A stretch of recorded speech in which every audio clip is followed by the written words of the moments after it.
Welcome back to Hardware Unboxed. It is part 2 of the January 2021. Got to get that right, not say 2020 anymore. January 2021 monthly Q&A series. So yeah, this is sort of the middle part. We've had part 1 on the channel, so go back and watch that if you haven't already. We'll have part 3 up shortly for our Patreon and Floatplay member questions, but today we're getting to the second half of the YouTube questions. So let's get into it. Next question is, do you think AMD, Nvidia, and Intel will continue to use each other's competition to increase their own prices rather than having the other guys lower theirs? Seems like now with all the competition, prices have only increased. Yeah, it's an interesting situation because part of that at the moment is obviously because of the supply issues.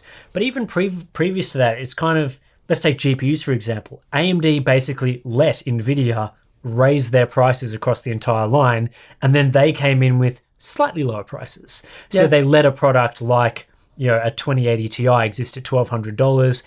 The next generation comes around, they've let this $1,500 GPU, $700 GPUs. Then they come in, they're like, how does a $650 and a $1,000 GPU sound? Whereas obviously a few years ago, $1,000 GPU would have been a ridiculous product in like the Pascal era. Yeah. With like your 1080 Ti. Again, though, even for that, I don't know how much 7nm played into that. Yeah, that's a good point. They're not going to want to sell much bigger 7nm, 5700 XT GPU dies without the same sort of margin they're making on Ryzen. Doesn't make sense. The dies have had to get bigger over time as well to because Nvidia starts going, let's make 800 square millimeter dies, 600 square millimeter dies. That requires AMD to come out with something on a similar scale. Nvidia has been competing with themselves, and you could say that like the threat from AMD with this generation forced them to be more, sort of aggressive with the pricing on Ampere, let's say.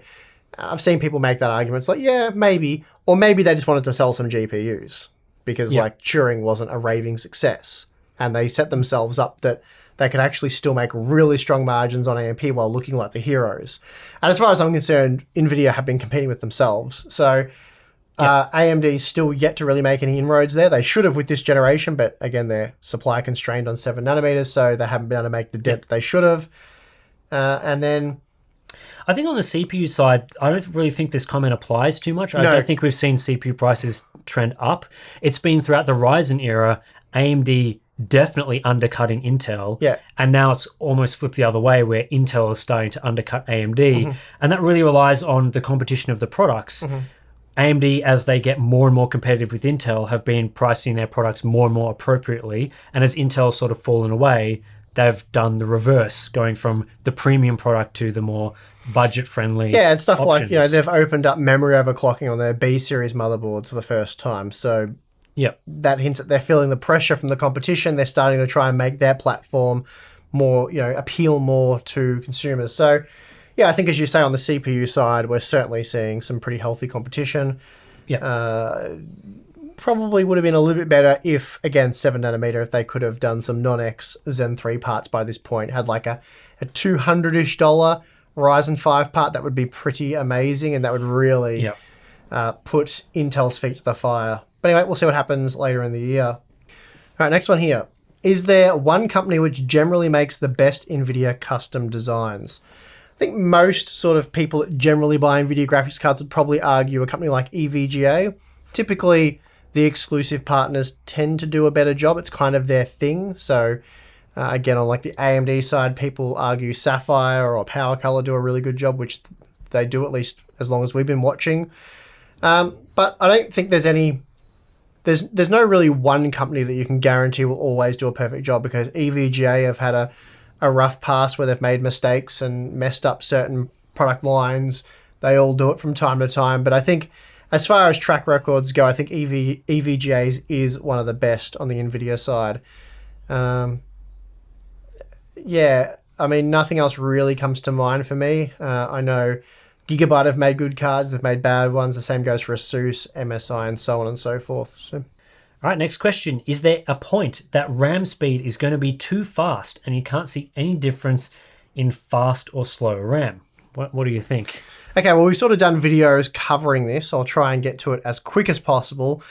But basically, for most of you, RAM speed isn't going to make that much difference. Again, let me explain.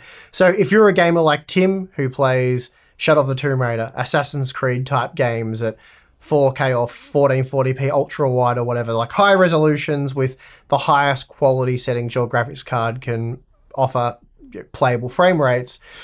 In those situations, you're almost always going to be GPU limited, and therefore the memory doesn't make a difference. Because for the memory to make a difference, you need to be CPU limited, because the memory helps the CPU do its thing faster, not necessarily the GPU. So where memory speed will make a difference is if you're shooting for those highest possible frame rates that require the CPU in games like CSGO, Overwatch, Fortnite maybe, those kind of games. But then really, like you're gonna be wanting every last frame, which some people would argue is the point of diminishing returns. Like with DDR4 3000, for example, you should be able to achieve extremely high frame rates in those games. So going to 4000, let's say, or whatever the highest 1-to-1 ratio on a Zen 3 processor the Infinity Fabric can do. Typically, Intel processors like to go much higher. So you will see when using a really fast GPU at a really low resolution with lowish quality settings, you will see a substantial improvement in FPS. Let's take CSGO, for example. You might go from 500 FPS to 600 FPS as an extreme example there. So that's a big, you're getting an extra 100 frames per second, but do you need the extra 100 frames per second? The memory is not going to, there's going to be no instance where you will get faster memory and it'll take you from, say, 60 FPS to 80 or 70 or 80. You're not going to see that, because in those instances you are GPU limited. So, yeah. The memory thing for gaming is a bit of a funny area, because we do focus on memory because it improves CPU performance, but then in the real world that doesn't necessarily translate to extra performance that you're going to see. Yeah, RAM speed, it's more of a thing for, let's say you need a lot of memory bandwidth for your workstation application. That's where things like faster RAM can make a big difference, as well as if you have an APU with integrated graphics. Yeah. APUs are very memory bandwidth constrained because they're not using GDDR, which obviously provides on massive memory buses. Like instead of using 192 or 256-bit memory buses like you'll see on a discrete GPU to faster GDDR memory, you're running on like a 64-bit bus. Yeah. Or like a 128-bit bus. The problem with that example is, so with the productivity example, generally for your productivity tasks, you're heavily using the CPU. So if it is something that is CPU accelerated, then the faster memory will offer a certain percentage performance uptick across the board, because it's always speeding the CPU up. It have to be a niche workload that really hits memory hard. It doesn't matter what it is, but in that situation that will happen.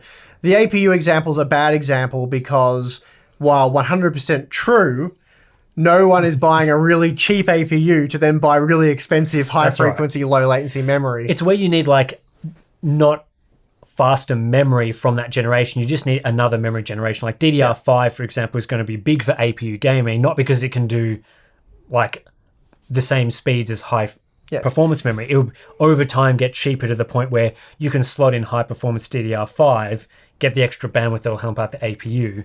Whereas these days you wouldn't buy like 4,000 memory to use with an APU. The easy way to summarize this: whenever there's a new CPU architecture, we do a memory scaling video. Always the answer is, and it will always be the answer for every future video I do, but I will still do them. The answer will always be the fastest memory that you can buy before the price does that. Yeah. So if it's usually like the price comes up to about there, and that's your DDR4 3600. That's what you get, and then your 4000 does that, and it's like, well, diminishing returns. Don't bother getting it. So, while that memory you may see fairly consistent scaling in FPS, those charts can be misleading because again, you're using a super high-end graphics card at super unrealistically low resolutions and quality settings. So, yeah. Next question. Do you think Nvidia should go back to naming their laptop GPUs with an M suffix, Maxwell and older, since they are ditching even the slightly sensible Max-Q and Max-P branding? Yes. It's a pretty simple answer to that question. We've talked a lot on the channel about the laptop naming issues. I'm not a fan of the GPUs having the same name as the desktop parts because they don't deliver the same performance. So I think it's kind of misleading to, let's say you watch Steve's review of an RTX 3070 and then you buy a laptop with an RTX 3070 in it and you're not getting the same frame rates. It hasn't been close for the past generations where generally you're getting tier lower performance, like a 2070 in a laptop will be maybe not even a 2060 level desktop performance. So I've not been a fan of that. I don't think Max-Q is the solution either. I think people easily just forget that that's on there and sort of still think they're getting an RTX 2070. So for me, the solution is definitely having it be M or some other suffix directly on the name. So it would be RTX 2070M, RTX 3070M, and then you could have like an efficient one be called like the 2070E or 2070Q or something like that, just so you have a differentiation between those products. It will make the naming a bit messy, but at least you could have some idea of what you're actually buying in these products. It's definitely a mess, and yeah, I think we've seen it previously when I've done videos that compare like laptop performance to desktop performance. People being very surprised, not necessarily tuned in audience like the enthusiast audience, but certainly your casual laptop buyers who stumble upon our channel. You get comments like, oh, I wasn't aware that my 2070 super laptop I just bought was more like a 2060. And I find that frustrating because I want people to understand the performance they're getting. And there's nothing like, obviously with if you're charging like $3,000 for a laptop and not getting a 3080, that kind of sucks. But there's nothing wrong in my opinion with just naming them appropriately. Laptops can't be as powerful as desktops. It's just the way it is. So if laptops can only top out at say a 3060 Ti and that's what it is, then it is what it is. So yeah, it's better than misleading people. Yeah, better than misleading people. So there needs to be a rebranding there, and I'm glad that this topic has finally branched out from our sort of channels, enthusiast laptop coverage and enthusiast gamers, to it's definitely hitting mainstream audiences. I've seen some articles from some very mainstream sources telling people about this now. So yeah, definitely the heat's on Nvidia. We'll see what they say. All right, what are your thoughts on Nvidia supposedly re-releasing the 2060 series of GPUs? Do you think Nvidia will keep releasing new products even with the lack of availability? So you reported on this in the recent News Corner, is that right? Yeah, so in the recent News Corner, I was sort of breaking down some of the rumors surrounding the 2060. I didn't think it was necessarily a true story. I mean, it was hard to sort of break down what exactly was being said. Was it being brought back for OEMs? Was it being brought back into the market? There was some pricing conjecture there, which I wasn't sure what was happening. I have heard a few extra things since then, which are pointing more to it not really being re-released. And if we do see new 2060s coming to the market, they're more likely to be, say, refurbished cards. But refurbished as in they go back to the factory and are basically turned into a new product, like they lift the silicon off, redo the whole thing. That sounds to me more like what is happening. So there might be a limited release of sort of the final 2060 batch, but it doesn't sound like they're going back to TSMC 12 nanometer and saying, hey, make more 2060 dies. It sounds more like it's just reusing the existing stuff that they have available now. So it's the second time the 2060 has been re-released, but not really re-released. Yes. Because if you recall, it was making a comeback at, was it $300? That's right. When the 5600 XT came out, but it didn't really happen. It was a bit of a... After the 2060 came out, it was lowered in price, and there was like the KO version, and which was a very limited run. Yeah, so it sounds more like that sort of thing is so no new silicon, unfortunately. So that's not going to improve things too much. And do you think Nvidia will keep releasing new products even with lack of availability? Probably. Yeah, we'll see a refresh. Once they finish. Yeah, we'll get the 3060 and probably like a 3050 or whatever. Yep. And then we'll get the TI Super refresh later in the year. What's the situation with AMD GPU drivers? I heard it is good now, but I just wanted to ask you guys as big YouTubers for a short comment about the driver situation, as you probably hear if people are still complaining about it. I actually haven't really heard people complaining about it. I'm not sure if people who use dual monitor setups are still having issues there. I haven't really heard reports of it. Certainly nothing like what we're hearing from Patreon members and general viewers with the 5700 series. Having said that, I don't actually know how many people have a 6800 series GPU at this point in time, so that's probably helping AMD get away with it. Though, since the 6800 XT was released, I put one in my personal system. I've been using it on a daily basis. I've been gaming with it. No issues to report yet. Yeah, I've had more issues with Nvidia drivers recently. An driver update from Nvidia with my RTX 3090 broke Premiere for me entirely. Really? Okay. Yeah, so just videos wouldn't render. They had to release a hotfix driver for it. So I've had that problem. I was testing the Samsung Odyssey G9, and that monitor requires display stream compression, DSC. It requires a lot of bandwidth. And again, I was having problems with the RTX 3090 running that display at all at 240 hertz. It wouldn't do it. Okay. And I had to roll back, I think, like 3 or 4 driver versions to get it to work. And this was a known bug that other people had reported on Reddit. Once you had to do a bit of research to figure out what was going on, because I thought the monitor was broken. It turns out it was the 3090 I was using. So yeah, for me, it's been more on the Nvidia side, which is rare because often I don't often get Nvidia driver issues, but just the latest couple of releases have had a few problems, unfortunately. Yeah, Nvidia driver issues have been pretty rare for me as well, but then so have AMD ones. I think it's one of those situations where ebbs and flows, doesn't it? That also, there's just so many potential hardware configurations. That's the beauty of the PC platform, but also the issue with it. Yeah. So, you could build a dozen systems, but there'll be one that's just nothing but trouble because of some compatibility issue. And who knows, maybe Premiere wouldn't have worked if I put an AMD GPU in. I don't know, it's just the configuration I was using. Yeah, so I mean, Tim and myself, we didn't have any 5700 XT issues or 5700 series issues. We both used them. I used it quite extensively, no problems. Having said that, after the driver thing sort of, we dealt with that on the channel, and then it was mostly addressed. I still had a few friends who I gave 5700 XTs to because I bought so many of them, and I wanted them to use it for extensive or extended field testing for me. And I think a few of them did have some problems, which I solved by changing cables or switching to PCI Express 3.0. That solved a few of the problems, just compatibility issues there with boards and the way they implement certain things. So, yeah. But so far, so good with the 6800 XT. Next question. With Gelsinger taking over as CEO of Intel next month, having an engineer on top might bring back Intel to its might. The changes won't happen overnight, but how long, and taking into account the state Intel are in, how long do you think we will start to see more serious changes from Intel? It's an interesting question.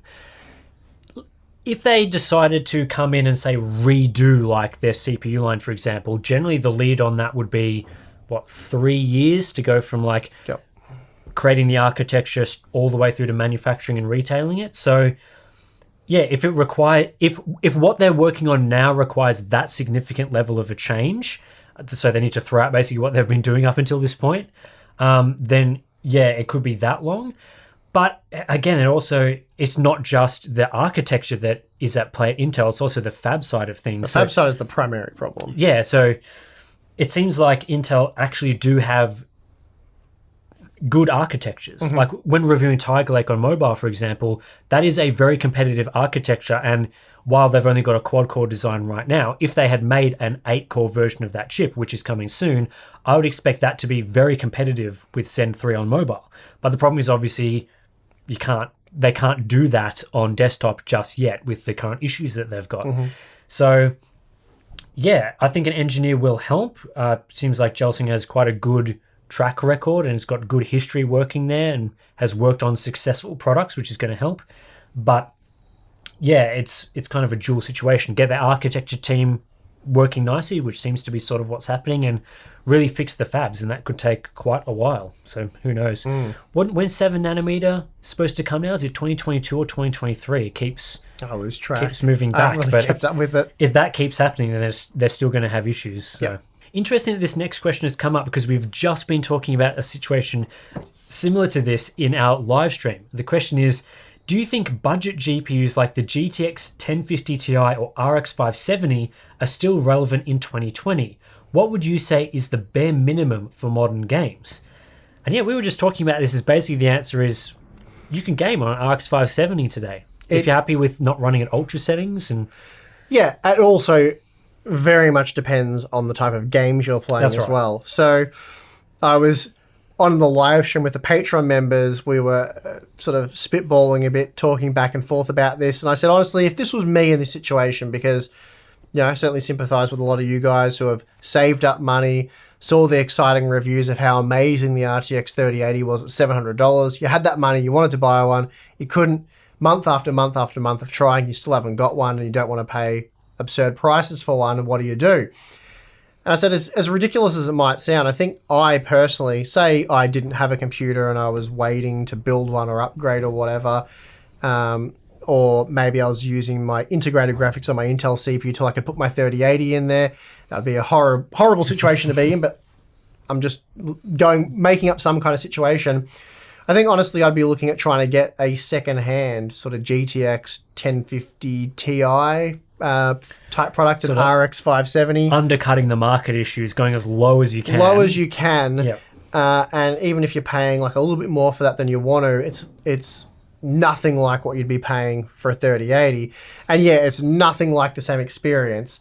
But there are so many, such for single-player type gamers like yourself who like, the Assassin's Creed games, the Shadow of the Tomb Raider, as I've mentioned, there are so many really high-quality, story-driven games that I know I personally would have missed. I'm sure you haven't played every single one of them. My list of backlog games is like huge. And I'm sure those games still have a lot of value today. So go back and play them. And then if you don't like single player games, there are so many multiplayer games that you can still play.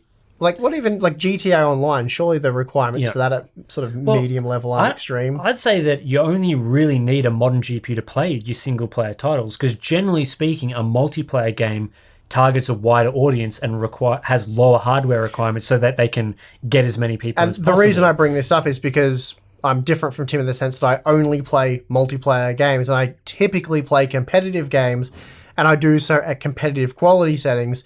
So I've found in the past, my GPUs, if I put a high-end one in, are kind of a waste. I've put in mid-range GPUs into my system before and not noticed a difference. Like, it still pumps out heaps of frames. I'm usually CPU limited. So, if you want to play Fortnite or Call of Duty or think of any sort of competitive shooter game with competitive settings. I have to say it's only really like Battlefield or those sort of games where you really need... Even that then, CPU-driven... CPU is really the most important thing for Battlefield, because, again, if you're playing Battlefield seriously, you won't play on Ultra. Yeah. You will turn down the quality settings for that competitive edge. I don't think the competitive type thing is as pronounced in Battlefield 5 as it is, say, Call of Duty or Fortnite, for example. I don't know. I haven't played a whole lot of Battlefield 5, but I know the CPU is certainly more important there. And I know I used to play Battlefield 5 on like an RX 580. Yep. So you can do it. And personally, I would rather do that for a year and then upgrade in a year's time to perhaps something that's better, or certainly better value, or at least available. Yeah. So it's really a situation of either you wait until the card is available at the actual MSRP, so you're not getting absolutely wrecked in terms of pricing, or you opt for sort of this low-end or entry-level tide-you-over type GPU so that you're not getting wrecked on the current pricing, because that's just a better situation. Not wasting money, you're getting you're leaving it until when you can make an upgrade, that you're making a significant upgrade. Because if you've already, and this is something we're talking about in the live stream, if you're already on like a Pascal sort of mid to high end GPU, which is probably going to still be okay for today's games, not on ultra settings but on sort of your medium-ish settings, then the upgrade that you can get in the same price point that you bought previously is not going to be very significant, because everything's inflated. So waiting until we get the appropriate prices, or going something entry level if you don't have a GPU right now, is just the way to go, I think. Yep. Not great, but that's what it is. Yeah, but they're certainly still relevant. They can certainly still game. Yeah, I mean, if you look at back at your benchmark videos, where's an RX 570 sit? Like, it's usually above the 60 FPS threshold at 1080p for most. Yeah, and a lot of those, they're benchmark type quality settings where we are using higher ultra. Yeah. But if you drop down a medium, combination of medium low, which a lot of games still look good for, but then a lot of the competitive games, as I said, that's the settings you absolutely want to be using anyway. Yep. So, it depends on the games you're playing and sort of your standards, I suppose, or what you're willing to put up with. And personally, if I had to, I personally wouldn't spend So for like an RTX 3080, I would not spend more than $800 US on any model. I think that's fair. I wouldn't absolutely. do it. Like, if I was desperate, I might climb to 850, but I'd have to convince myself to do it. But really, I'd be wanting to ideally go around that 750 for just sort of just over your very base model card. That's typically what I'd go for. Certainly not spending anywhere near $1,000. I would, if you gave me the option of $1,000 RTX 3080 or like $150 RX 570, that's what I'd be taking, and I'd down the track reevaluate and look at going high end there. Yeah, that's right. And even with today's big single player games that have come out that really make use of high performance GPUs, like Cyberpunk, for example, if you played that at launch, it wasn't even just like the GPU issues. Yeah. The game was basically broken. Yeah. And even a game like Assassin's Creed had many bugs at launch. So for this, in this situation where we're in this bad supply, you can't buy new GPUs, it really is a great time, as you're talking about, to look at your backlog, play those games that are a couple of years old that you've been meaning to get to, and enjoy those because they're going to be easier to play on your current hardware. They're all patched up. They have all the extra content that's been added to them. And then in 6 months, in 12 months, when hopefully we're out of this supply issue that we're currently facing, then you can revisit a fully patched Cyberpunk with possibly DLC that is working and doesn't bug out half the time. I just finished Cyberpunk and I didn't see too many bugs, but I certainly wouldn't recommend you play it now for the best experience. Same with the Assassin's Creed. I think you'll probably get a better experience overall. Obviously, you're not going to be part of the conversation around those games because you won't be playing them when everyone's playing them. Mm-hmm. But I think that's a really strong thing that people should be considering right now, and I think you get a lot out of your current hardware by doing something like that. Mm-hmm. Will Intel's 11th gen 8-core flagship 11900K, I've only got used to saying 10900K, mind you, will that be able to beat its own 10th gen 10-core 10900K in productivity? So will the new 8-core processor beat the older 10-core processor? Seems to be a bit of a tall order there. Again, we have to test in that, but you would need, just to match it, basic mathematic calculation would tell you it needs to be, 25% more powerful per core, or overall rather. So, what are you expecting? I mean, so we're looking at I think they're calling it a different name, but it's effectively the Sunny Cove core from Ice Lake. Mm-hmm.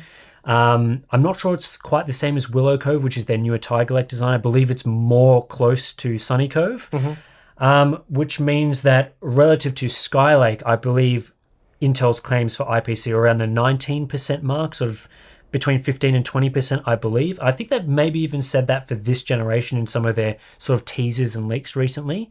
So if we're only getting a 15 to 20% IPC gain, and it's looking like clock speeds are at best going to be equal to the 10900K, if not lower, seems like it would be fairly difficult. It seems like it would almost certainly be slower, which honestly is what I'd be expecting, because it'd be pretty phenomenal if it was faster. Just to match it would be quite a feat. I mean, I think it will be faster for single-threaded and lightly threaded applications. But that's not core-heavy productivity anyway. The thing that I come to is, do they even need to beat it for productivity? Because a 10900K is not a competitive part for productivity up against a 5900X or 5950X. I think if it's going to be similar money, people would want it to be very similar.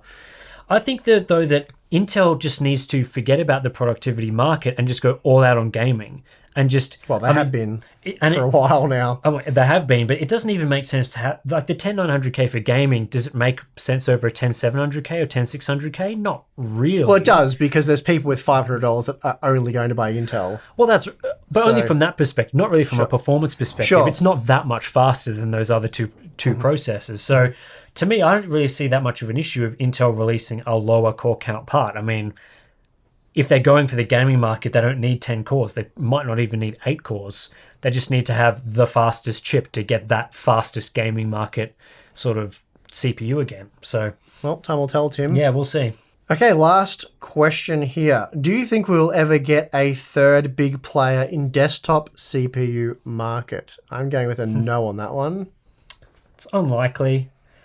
Not an x86. They have to definitely not x86. No, they're not going to get an x86 license. So it'll have to be a different architecture. And then wouldn't you need to get a 64-bit license from AMD as well? I'm not sure how that works. Got no idea how the Yeah, licensing I'm not works 100% these sure. days. Yeah, oh well, yeah. But x86 is, I would say, virtually never going to happen. And then the question is, will we get like a big third player from like an ARM or RISC-V or one of those other architectures? And I guess that's a maybe, Yeah, but possible. it doesn't seem like it's something that's happening soon. I mean, I know everyone's going on about Apple and their M series processors, but I don't really think that competes in the desktop PC market. I don't really see Apple as a competitor to PCs.